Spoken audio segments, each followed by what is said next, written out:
자신을 믿는 사람이 미래를 바꾼다. 나는 꿈을 쫓는가, 껍데기 인생을 쫓는가? 돈, 직장, 관계, 명예, 사랑, 건강, 행복. 여기 당신이 원하는 것을 반드시 이룰 수 있는 법칙이 있다. 누구나 이 방법만 습득하면 원하는 바를 성취한다. 그러기 위해서는 먼저 당신의 진실한 꿈부터 찾아야 한다. 고대부터 인간은 꿈을 이룰 능력이 있음을 증명해왔다. 오래전 현자들은 신성한 힘과 직감으로, 근래 인류는 과학의 힘으로 그 능력을 보여줬다. 우리가 꿈을 이루는 능력을 사용하기 위한 첫걸음은 진실한 꿈을 명확하게 정하는 것이다. 내가 진실로 원하는 꿈을 확인하려면 내면의 목소리부터 들어야 한다. 그런데 우리는 평소 내면의 목소리에 귀 기울이지 않는다. 꿈이 무엇인지 물어보면 곧바로 대답하는 사람이 드문 것도 내면의 목소리를 잘 듣지 못하기 때문이다. 자신에게 다음 4가지 질문을 해보자. 현재 꿈을 이루기 위해 산다고 말할 수 있는가? 꿈을 상상할 때 가슴을 가득 채우는 진정한 만족감이 있는가? 애정과 열정이 담긴 행동이 저절로 나타나는가? 삶의 의미를 꿈으로 찾을 수 있는가? 내면의 목소리를 듣지 못하면 진실한 꿈을 찾기보다 욕구만 담긴 외적 목표에 집중하게 된다. 그럼 목표를 이뤄도 공허감과 불안이 생긴다.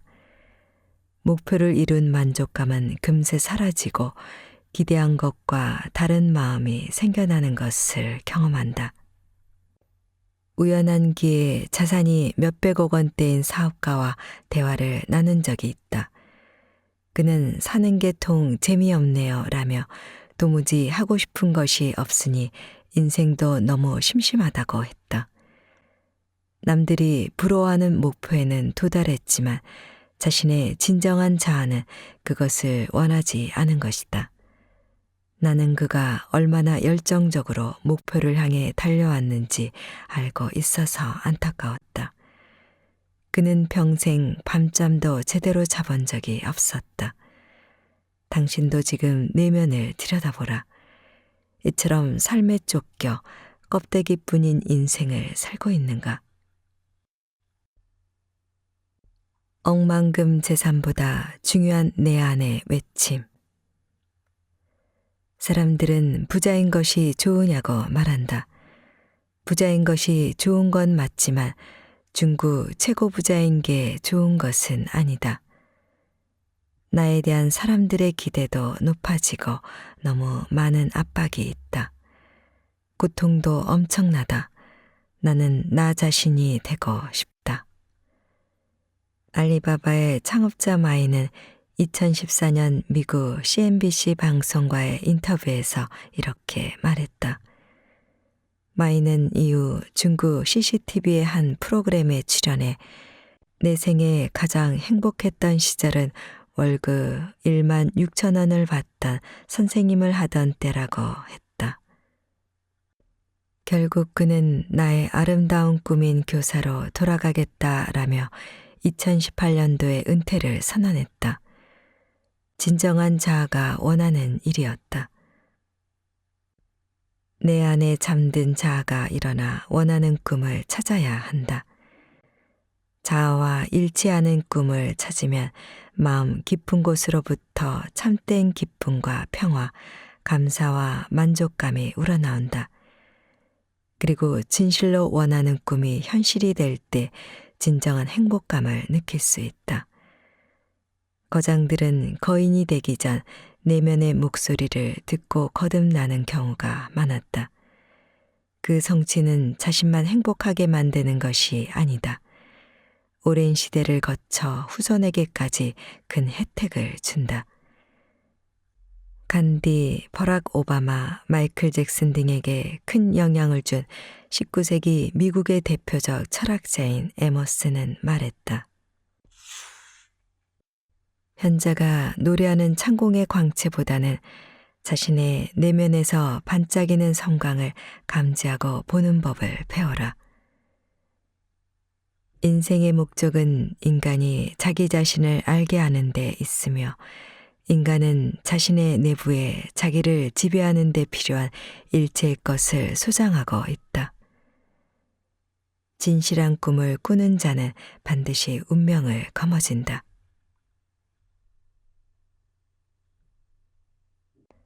내가 좋아하는 것을 해야 나 자신이 좋아진다. 사람은 단 한 명도 예외 없이 저마다 세상에 존재하는 이유가 있다. 이를 소명의식이라고 한다. 마음속에서 들려오는 소리를 따라 진실한 꿈을 찾는 것은 자신의 존재 가치와 진정한 자아를 발견하는 것과 같다. 내가 왜 이 세상에서 살고 있는지를 알게 되는 것이다. 혹시 꿈이 무엇인지 모르겠는가? 아무리 생각해도 하고 싶은 일이 떠오르지 않는가? 걱정하지 않아도 된다. 주변 사람들에게 꿈이 무엇인지 물어보자. 대부분의 사람이 선뜻 대답하지 못한다. 상상해보자. 당신이 우연히 세상에서 가장 부자인 사람을 구해주고 답례로 백지수표를 받았다. 그 돈으로 지금까지 갖고 싶었던 모든 것을 사고 가고 싶은 모든 곳을 다니고 누리고 싶었던 모든 것을 누렸다. 해보고 싶은 모든 걸 하고 난 후 당신은 무엇을 하고 싶은가? 그때 하고 싶은 것이 진짜 하고 싶은 일이다. 진실한 꿈이 더 쉽게 생각나도록 자신에게 3가지 질문을 해보자. 살면서 진정으로 기뻤던 일은 무엇인가? 정성 들여서 하게 되고 보람이 크게 느껴지는 일은 무엇인가? 인생을 걸고 나를 송두리째 헌신해 반드시 성취하고 싶은 일은 무엇인가? 내가 무엇을 원하는지 알아야 한다. 진실한 꿈은 반드시 나에게 기쁨과 평화를 가져다 줄 뿐만 아니라 주변의 모든 사람에게 기쁨과 평화라는 가장 높은 수준의 에너지를 전달한다. 당신이 내딛는 모든 걸음이 성공이다. 미국의 심리학자, 발명가이자 만화 스토리 작가로서 오늘날 가장 유명한 여성 슈퍼히어로 캐릭터인 원더우먼을 만든 윌리엄 몰턴 마스턴 그는 말했다. 당신이 진정 원하는 바가 무엇인지 깨달아라. 그때부터 당신은 나비를 쫓아다니는 일을 그만두고 금을 캐러 다니기 시작할 것이다. 시대의 거장과 성공자들은 5가지 방법으로 목표를 찾았다. 첫 번째, 인생을 살면서 기쁨과 만족감, 평화로움을 느낀 일이 무엇이었나를 생각한다. 두 번째, 생각난 것을 한 줄 이내로 써 본다. 세 번째, 꿈을 반복해서 말하며 상상한다. 촉감까지 느껴지도록 상상하기도 한다. 네 번째, 하나의 꿈에 매이지 않는다. 원하는 무엇이든 이뤄낼 힘이 있다는 것을 인지한다. 한편 언제든 꿈은 수정될 수 있으므로 열린 마음을 갖는다. 5번째, 소명을 발견하고 내가 살아야 할 이유를 명확히 한다. 당신이 매 순간 충실하게만 살겠다고 해도 좋다. 매 순간을 인식하고 감사하며 기쁘게 산다는 뜻이다. 항시 할 수 있는 일에 최선을 다한 사람에게는 자신도 모르는 사이에 꿈이 찾아오기도 한다. 현존하는 자신에게만 오는 선물이다. 우리는 그것을 운명이라고 부른다. 2011년 미국 대통령 자유 훈장을 받은 마야 안젤로는 자신을 좋아하게 되는 것, 자신이 하는 것을 좋아하게 되는 것, 그리고 그 걸어온 길을 좋아하게 되는 것, 그것이 성공이다라고 했다. 매 순간 매 걸음에 충실한 사람, 자신을 귀하게 여기고 인생의 목적을 찾아 그 길을 기쁘고 힘차게 걷는 사람은 모두 이미 성공자다.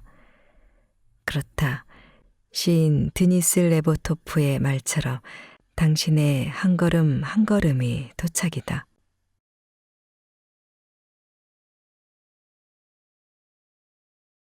스스로에게 당당하게 살기 위한 5단계.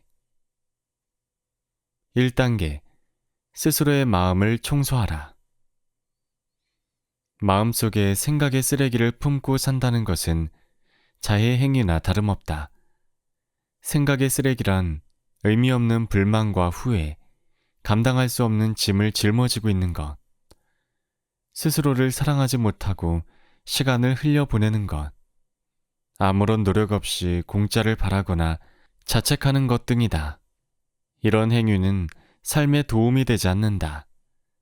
이런 것들 때문에 힘들어하고 있다면 이번 기회에 무엇을 어떻게 청소할 것인지 생각해보라.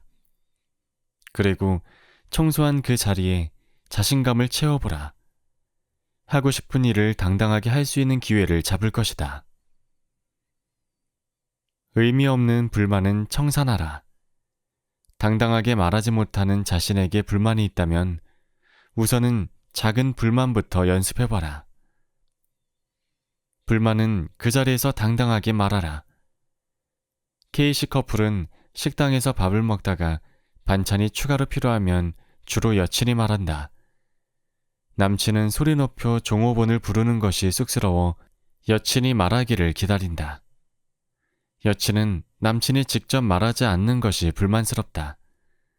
남친 역시 직접 말하지 못하는 자신이 불만스럽다. 아주 작은 불만이지만 언젠가 언쟁으로 변할지 모르는 불만이다.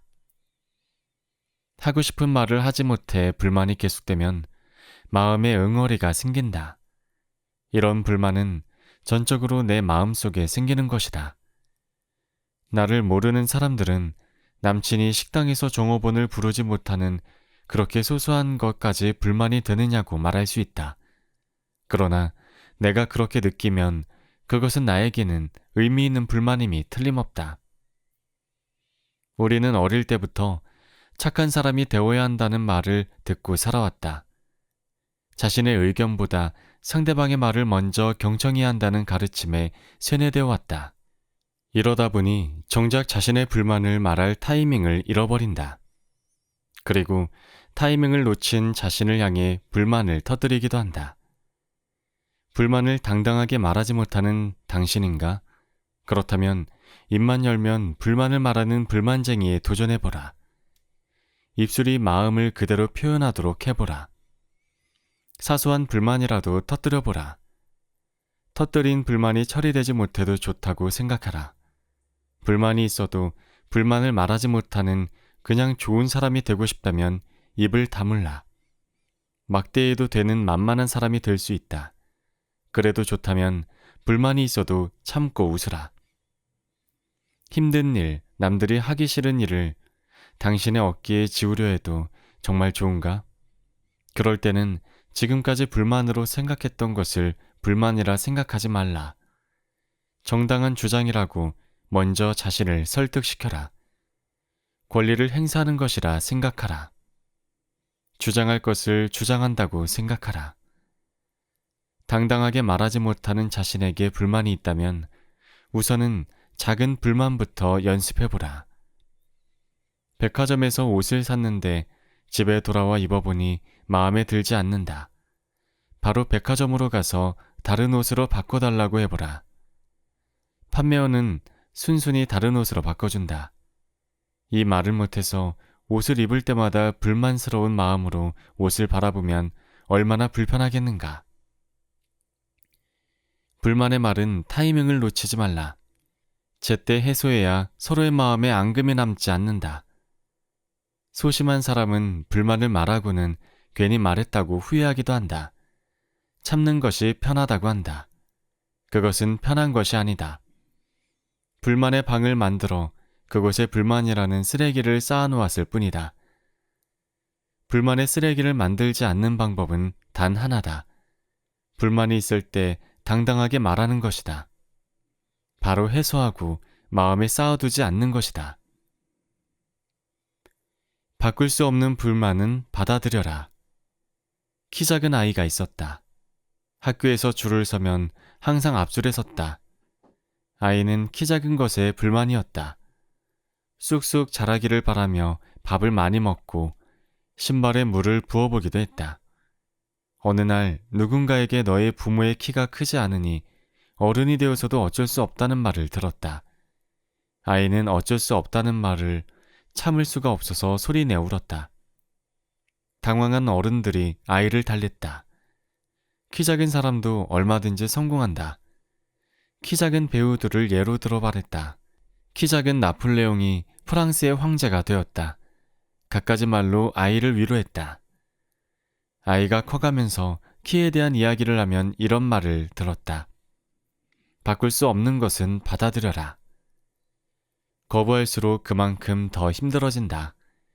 이런 충고의 말은 아이가 품고 있던 희망의 끈을 오히려 끊어버리고 있었다. 그런 말들은 들으면 들을수록 약이 올랐다. 아이는 사람들의 말을 들으면서 생각했다. 내가 나에게 다른 사람들이 나에게 말하듯 하면 어떨까? 그래서 자신에게 말하기 시작했다. 마음먹기에 달렸습니다. 바꿀 수 없는 현실은 있는 그대로 받아들이세요. 내가 바꿀 수 있는 것을 바꿀 수 없을 때 불만을 가지세요. 비가 오면 우산을 쓰고 햇볕이 따가우면 양산을 쓰면 됩니다. 우리는 가끔 인기절정의 사람이 부러울 것이 없을 정도로 부유한 사람이 모든 기회를 버리는 최후를 선택한 소식을 접할 때가 있다. 그 소식을 접한 사람들은 말한다. 조금만 참지 왜 그랬을까? 그럼 우리 같은 사람은 어쩌라고? 자신이 해결할 수 없거나 다른 사람의 도움으로 해결할 수 없는 것이 있을 때 이런 소식을 접한 사람들이 말한 것처럼 자신에게도 의도적으로 다른 사람에게 말하듯 하면 어떨까? 문제가 해결되지 않는 한 불만스러운 세상은 계속되고 한탄은 입을 떠나지 않을 것이다. 그렇지만 참고 있다면 또 다른 세상이 펼쳐질지도 모르는 일 아닌가. 그럼 우리 같은 사람은 어쩌라고 하는 사람들과 같이 살고 있지 않을까? 이대로 가만히 물러나기에는 너무나 아까운 삶 아닌가? 아무리 추위가 싫어도 겨울은 온다. 내가 싫다고 해서 거부할 수 있는 영역이 아니다. 이런 이치를 터득한 선조들은 두꺼운 옷을 만들어 입었다. 내가 할 수 있는 것을 했을 뿐이다. 2000년 전에 한 철학자가 말했다. 내 권한 밖에 있는 것을 바라지 말라. 그것을 바라고 있다면 불행해진다. 권한 밖에 있는 것을 바라지 않는 키 작은 아이는 키 큰 친구들 못지않게 좋은 직장을 다니고 결혼도 했다. 불만을 발전의 기회로 삼아라. 꿈은 불만에서 시작되기에 만족한 사람은 꿈을 꾸지 않는다며 불만을 긍정적으로 말하는 사람이 있는가 하면 반면에 불만은 자신감의 결핍이고 나약한 의지의 표현이라며 부정적으로 말하는 사람도 있다. 이에 발명왕 에디슨은 불만은 진보의 첫 번째 필요라며 불만을 긍정적으로 평가하고 있다. 사실 불만은 인류 발전의 원동력이 되었다. 새처럼 하늘을 날 수 없다는 불만 때문에 사람들은 비행기를 만들어 전 세계 하늘을 날아다니고 고래처럼 바닷속을 마음대로 휘젓고 다니지 못하는 불만에 잠수함을 만들어 물속의 세상을 마음껏 누리고 있다. 불만이 우리의 삶에 긍정적으로 작용해 사람들이 살기에 편리한 세상을 만들어낸 것이다. 반면에 불만으로 인해 나약해진 마음을 추스르지 못해 하루하루를 어둠 속에서 위태롭게 보내는 사람들도 있다. 이런 사람들은 관점만 달리하면 해결될 사소한 불만을 침소봉대에서 사회를 비판하고 나아가 스스로의 삶까지 위축시킨다. 이들도 불만을 긍정적으로 해소하는 과정에서 만족감을 느낀 적도 있을 것이다. 다만 이런 만족감을 나약해진 마음으로 인해 소소한 불만에 자리를 내어주고 그 불만에 스스로 속고 있는 것일 뿐이다. 불만을 발전의 기회로 삼는 5단계 방법을 알아보자. 첫째, 내가 가지고 있는 불만을 종이에 써보자. 둘째, 해결할 수 있는 것과 해결할 수 없는 것으로 구분해보자. 셋째, 누구도 해결할 수 없는 것을 일단 지워버리자. 넷째, 내가 해결할 수 없는 것도 지워버리자.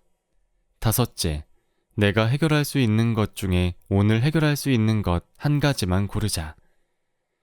문제 해결을 하는 방법 중에서 가장 효과적인 것은 한 가지 문제를 선택하는 것이다. 그리고 선택된 문제를 집중적으로 관찰하면서 해결책을 찾아보자. 내가 원하는 직장은 어떤 직장인가? 그 직장은 어디에 있는가? 우리나라에 있는가? 외국에 있는가? 고향에 있는가? 타향에 있는가? 고향에 있다면 그 직장의 이름은 무엇인가? 그 직장에 들어가려면 자격이 어떤 것인가? 나는 자격을 구비하고 있는가? 자격을 구비하고 있다면 언제 입사 원서를 제출할 수 있는가? 그 회사에서 원하는 인재상은 무엇인가? 나는 그 직장에 도전할 마음을 가지고 있는가? 도전할 마음이 있다면 지금 도전할 것인가? 이런 질문들을 스스로에게 하면서 문제를 들여다보자. 그러면 틀림없이 해결책이 나올 것이다. 오늘 하루만 살고 말 것이 아니지 않는가? 불만을 품고만 있는 것은 자의 행위와 다르지 않다. 많은 불만이 있어도 당장 시급한 한 가지 불만을 선택해서 해결책을 찾아보자. 두 갈래의 길이 있어도 한 몸으로는 절대 두 길을 가지 못한다. 선택했다면 자신감을 가지고 스스로 위로하며 그냥 그 길로 가보라.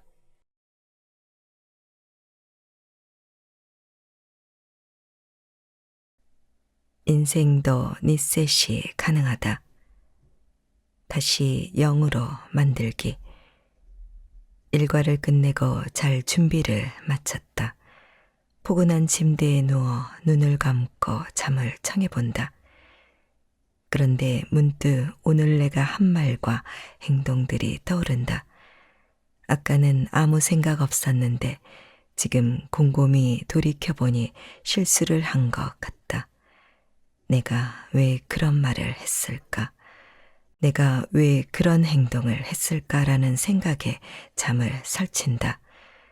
그러고 보니 오늘 나의 하루는 계획대로 된 것이 하나도 없었다.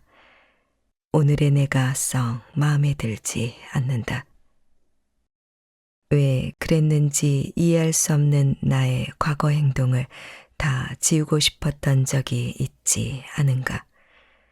다시는 그런 실수를 안 하겠다고, 앞으로는 달라지겠다고 마음먹었다가 그런다고 변하는 게 있을까 하며 체념한 적도 있을 것이다.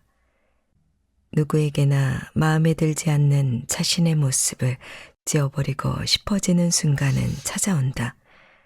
때로는 그냥 모든 것을 처음부터 다시 시작하고 싶어지기도 한다. 어떻게 해야 할까? 방법은 있다. 바로 리셋을 하면 된다. 여기서 리셋이라고 하면 대부분 컴퓨터에 오류가 나서 멈춰버렸을 때 전원 버튼을 누르는 장면을 떠올릴 것이다. 내가 이 책에서 이야기하는 리셋도 비슷한 개념이다. 우리의 인생은 리셋이 가능하다. 시간을 돌릴 수 있는 것도 아니고 사람들의 기억을 지울 수도 없는데 혼자 리셋을 하는 게 무슨 의미가 있는지 의문이 들지도 모른다. 하지만 시간을 돌리거나 기억을 지우는 것보다 내가 달라지는 게 인생을 바꾸는 더 쉬운 방법이다. 내가 정의하는 리셋의 핵심 개념은 나 자신을 새롭게 재설정하는 것이다. 자신을 영의 상태로 만들어보자. 그리고 다시 시작하면 된다. 어제까지 내가 어떤 사람이었든지 오늘부터 새로운 사람이 되어보는 것이다. 새로운 사람을 만나면 본능적으로 자신을 숨기게 될 때가 있다. 세상은 보통 이런 걸 내숭이나 가식이라고 비꼰다. 그래서인지 과거의 나를 버리고 새로운 모습으로 거듭나기로 결심했다가도 내 주제에 무슨 하고 원래대로 되돌아가 버리는 사람들이 많다. 하지만 니셋은 자신을 꾸며내는 게 아니다. 진짜로 새로운 사람이 되는 것이다. 나를 둘러싼 현실이 변한 게 없더라도 새로운 사람을 만났을 때처럼 새로운 환경을 접했을 때처럼 행동하는 것이다. 리셋을 하기 위해 가장 중요한 건 자신을 가두지 말아야 한다는 점이다. 이제 와서 뭐 하나가 아닌 이제부터 시작이다로 관점을 바꿔보자. 스스로 생각하는 인생의 문제점에 발목 잡히기보다는 모든 걸 훌훌 털어버리고 과감하게 어제의 자신으로부터 탈출하는 것이다. 얼마 가지 않아 본 모습이 나온다고 해도 좌절할 필요는 없다. 또다시 리셋하면 된다. 리셋에 실패했다고 불만족스러운 자신의 모습을 계속 유지하는 것보다 필요할 때마다 초기화하는 게 더 현명한 방법이다. 우리는 몇 번이고 계속 새로운 사람이 될 수 있다. 달라져야겠다고 마음먹고 그 결심을 실천으로 옮기기만 한다면 말이다. 다른 사람들이 나를 어떻게 생각하는지는 중요하지 않다. 그들에게 인정받기 위해 새로 시작하는 것이 아니니까. 리셋의 2가지 필요 조건. 지금까지 나만의 시간을 가져야 하는 이유와 그 시간을 어떻게 확보해야 하는지를 살펴봤다면 이제부터는 나만의 시간을 잘 활용하는 구체적인 방법을 소개하려고 한다. 나는 이것을 2단계로 구분하는데 첫 번째는 리셋이고 2번째는 발전이다. 리셋을 가장 효율적으로 하기 위한 2가지 필요 조건이 있다. 바로 언론과 절제다. 언론은 경험, 편견, 고정관념, 지식 등 나를 이루고 있지만 더 이상 나의 발전에 도움이 되지 않는 요소들을 지우는 과정을 의미한다. 절제는 현재 가지고 있는 자신의 안 좋은 습관, 행동, 버릇 등을 제거함으로써 스스로 세운 자아의 벽을 깨는 것을 의미한다. 즉, 이 2가지 필요 조건은 발전으로 나아가기 위한 준비 과정이라고 보면 된다. 리셋의 첫 번째 필요 조건, 언론. 얼룩덜룩한 도화지를 새 것으로. 깨끗한 도화지에 그림을 그리면 이미 지저분하게 낙서되어 있는 도화지에 그림을 그릴 때보다 결과물이 더 명확하게 보인다. 이처럼 삶을 지금보다 조금 더 뚜렷하고 깔끔하게 그려내기 위해서는 기존에 그려왔던 자신의 모습을 지워야 한다. 갖고 있던 생각, 알고 있던 지식, 기존에 유지하고 지켜온 자신만의 신념과 가치관 등을 모두 과감하게 삭제해버리는 것이다. 나는 이것을 언론이라고 부른다. 언론은 리셋된 나를 만나기 위한 첫 번째 필요 조건이다. 어렸을 때 나를 하얀 도화지라고 생각해보자. 살면서 그 위에 이런저런 그림을 그려왔을 것이다. 그런데 더 이상 공간이 없는데도 꾸역꾸역 낙서를 하고 있지 않은가. 예전에 무엇을 그렸는지 더 이상 알아볼 수 없고 새로 그린 그림은 기존의 그림과 섞여서 형체가 모해졌을지도 모른다. 언론은 쉽게 말해 오래전 나의 도화지에 그려놓은 지저분한 낙서를 지우는 일이다. 지금의 삶이 만족스럽지 않다면 도화지에 그려진 규칙을 전부 지워버리자. 가능하다면 아예 새로운 종이로 교체하는 것도 좋다. 이때 내가 생각하는 나의 모습을 지워버리는 것도 중요하지만 다른 사람이 일방적으로 정해놓은 나의 모습도 반드시 없애버려야 한다. 또한 반대로 내가 생각하는 다른 사람들의 모습도 머릿속에서 완전히 내보내야 한다. 즉, 나는 이런 사람이야. 그러니 이렇게 행동해야 해. 라는 생각을 휘발시키고 누군가에게 내가 볼 땐 말이야. 너는 이런 사람이야. 라는 말을 들었던 기억을 삭제해야 한다. 저 사람은 원래 이런 사람이니까 나에게도 그렇게 행동하겠지라는 고정관념도 마찬가지다. 나에 대한 것이든 타인에 대한 것이든 아직 일어나지도 않은 일인데 모든 답을 이미 알고 있다는 듯 예측하려 드는 버릇을 전부 없애버리는 것이다. 사람에 관한 고정관념을 지우는 것도 중요하지만 때로는 자신의 경험과 지식을 얻어내야 하는 경우도 있다. 전에는 답이었던 나의 경험과 지식들이 더 이상 옳지 않을 수 있다는 사실을 깨달아야 한다.